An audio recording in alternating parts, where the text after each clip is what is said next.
The year is 1944. The world is engulfed in the Second World War. At the center of this chaos stands Adolf Hitler, Führer of Germany, ruling with absolute power. The Nazi Party controls every aspect of life: army, police, courts, and the ever-present Gestapo. Dissent is crushed.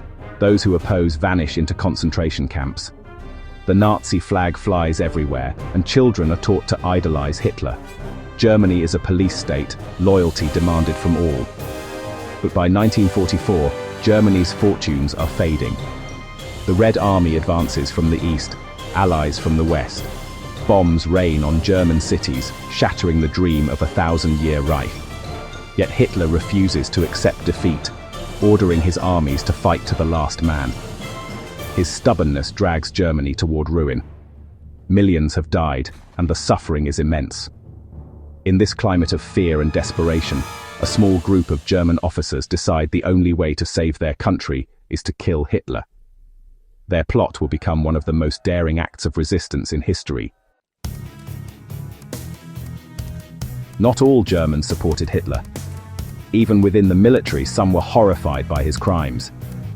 These were patriots, aristocrats, officers, and politicians who saw Hitler as Germany's destroyer, not its savior. Early hopes for political change faded as Hitler's grip tightened. The Gestapo's watchful eyes forced dissenters into secrecy. The war's devastation gave their mission urgency. Every day Hitler remained, more lives were lost.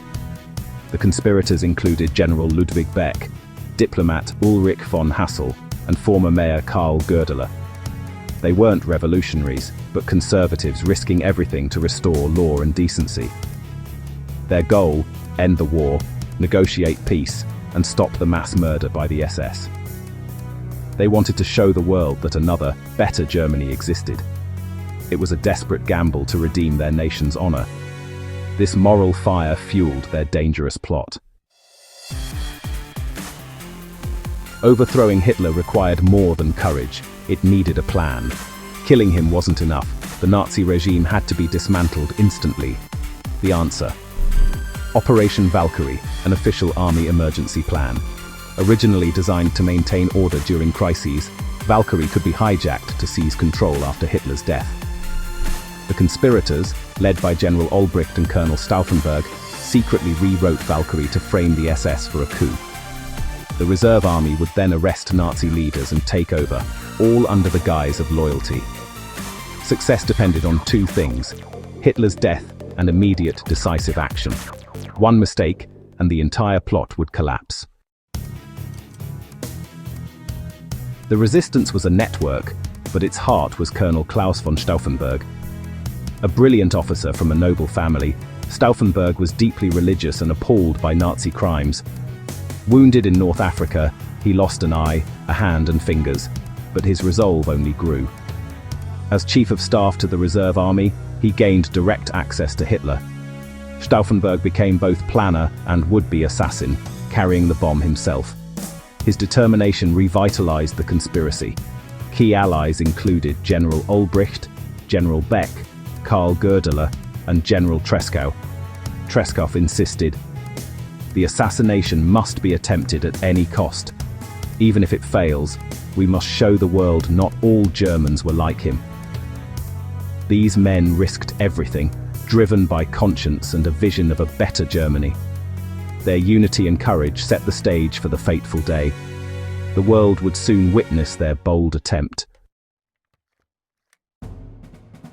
The chosen day, July 20th, 1944. Stauffenberg travels to Hitler's Wolf's Lair in East Prussia. He carries a British-made bomb, struggling to arm it with his injured hand. The meeting is moved from a bunker to a wooden hut. Bad news for the plot. Interrupted, Stauffenberg arms only one bomb instead of two. He places the briefcase near Hitler, then leaves on a pretext. Minutes later, the bomb explodes, sending smoke and debris flying. Convinced Hitler is dead, Stauffenberg escapes and flies to Berlin to launch the coup. His co-conspirators anxiously await news. For a brief moment, it seems the nightmare is over. Operation Valkyrie is set in motion. But as the smoke clears, the truth emerges. Hitler has survived. The fate of Germany hangs in the balance. The plot failed for one tragic reason: Hitler survived. The briefcase was unknowingly moved behind a table leg, shielding Hitler from the blast. Only one bomb detonated, and the wooden hut allowed the explosion to dissipate. Hitler was injured but alive. 4 others died. In Berlin, confusion reigned. General Olbricht hesitated, waiting for confirmation of Hitler's death. Stauffenberg in the air couldn't be reached. Hours were lost, enough for loyal Nazis to regroup. The conspirators failed to seize radio stations and cut communications. News of Hitler's survival spread quickly. Goebbels connected a loyal officer to Hitler by phone, exposing the coup as treason. The Valkyrie orders unraveled.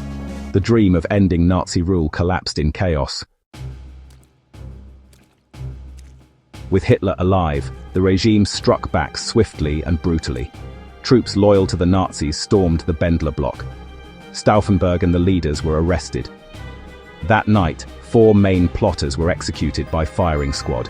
Stauffenberg's last words: "Long live our sacred Germany." General Beck attempted suicide and was finished off by a sergeant. The Gestapo unleashed a wave of terror, arresting 7,000 people and executing nearly 5,000. Surviving conspirators faced humiliating show trials and barbaric executions. Even families of the plotters were punished, sent to camps and stripped of property. Despite failure, the July 20th plot left a powerful legacy. The conspirators proved not all Germans followed Hitler blindly. They showed courage and principle in the heart of tyranny. Once seen as traitors, today they are honored as heroes. Their story reminds us, even in darkness, the spirit of resistance endures. The world will never forget their sacrifice.